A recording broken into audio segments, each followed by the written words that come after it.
반갑습니다. 7월 28일 화요일입니다. 오늘 저에게 주시는 하나님의 말씀은 에스겔서 32장 17절에서 21절까지의 말씀입니다.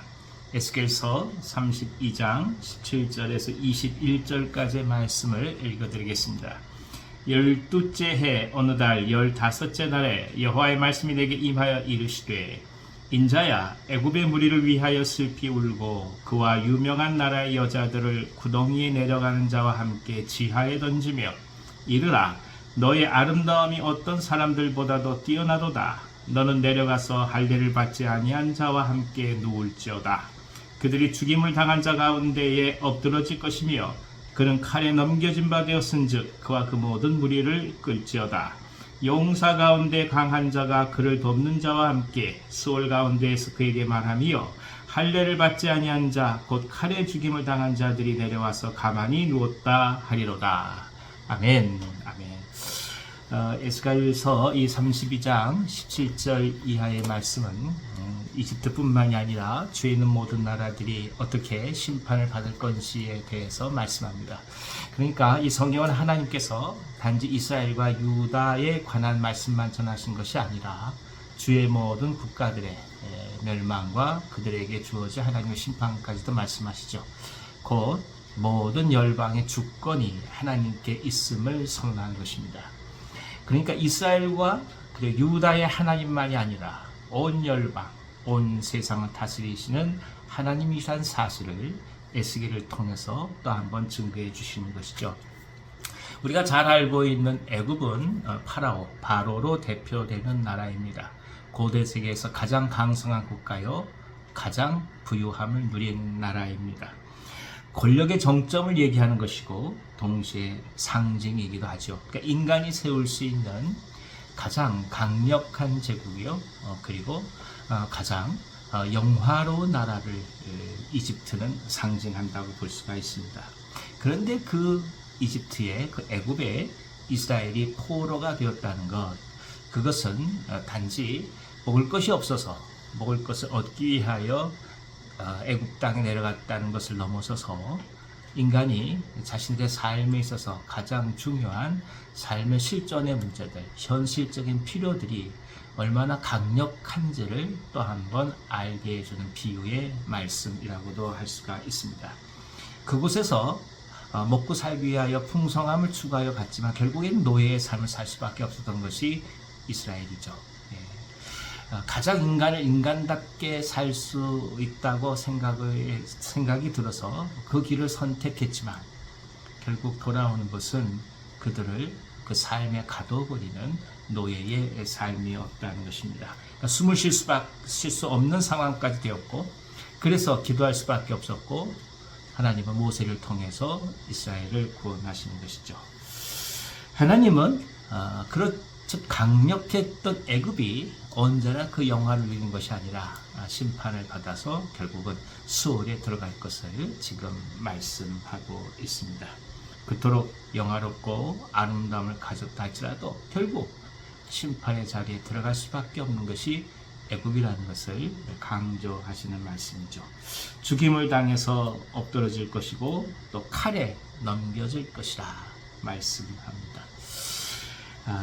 광야에서 이스라엘이 먹을 것이 없다고 느끼고 또 마실 것을 충분히 마시지 못한다고 여겼을 때, 그때 가장 먼저 한 행동은 여러분들 잘 아시다시피 애굽 땅으로 돌아가고자 한 것이었습니다.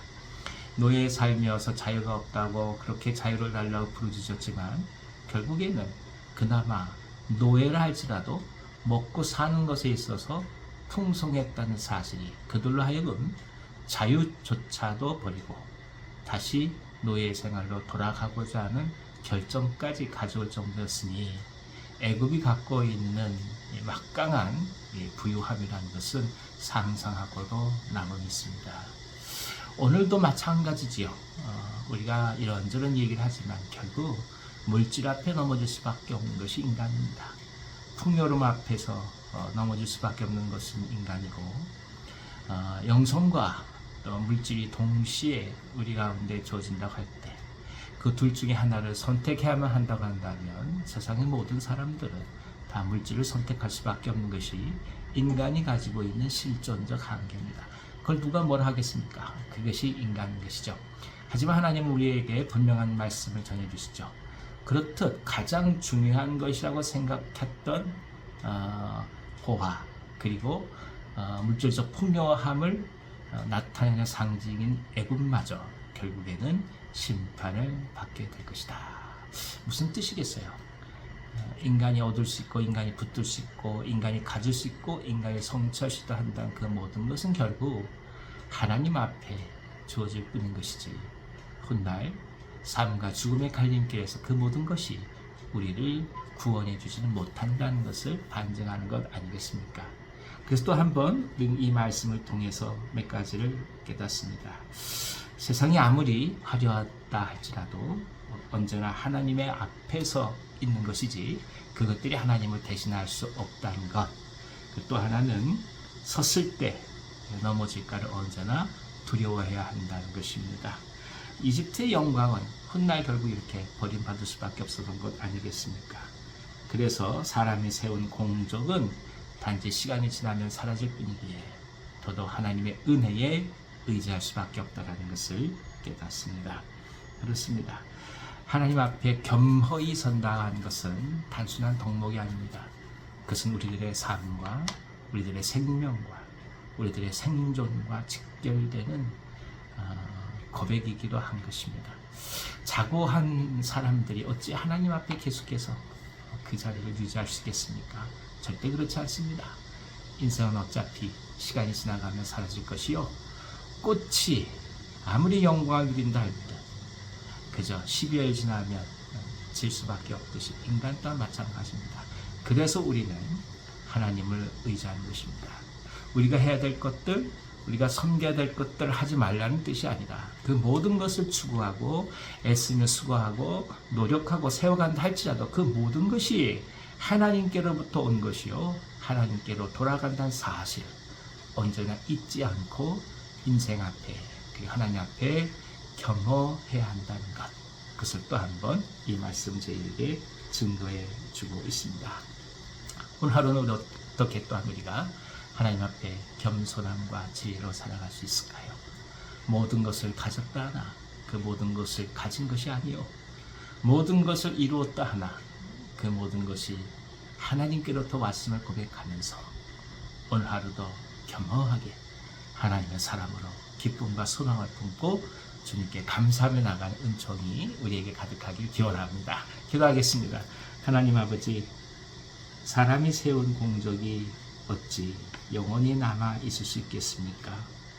결국엔 다 사라질 수밖에 없는 것이고 또 심판받을 수밖에 없다는 사실을 또 한 번 알게 하시니 감사합니다. 그래서 하나님 앞에 우리들의 인생 앞에 실로 겸허하게 되도록 도와주시고 진정한 겸손 속에서 하나님의 은혜로 우리가 이 땅을 살아감을 고백하며 하루하루 주어진 것들을 귀히 여기고 소중히 여기고 주의 사람들과 조질 일들에 최선을 다하면서 주님께 영광을 올려드리도록 역사하여 주시옵소서. 병상에 있는 환우들 지켜주시고 하나님의 손길로 함께하여 주시고 회복의 은혜를 허락해 주시옵소서. 예수님의 이름으로 축복하고 기도하옵나이다. 아멘. 아멘. 오늘 하루도 기쁨으로 승리하시기 바랍니다.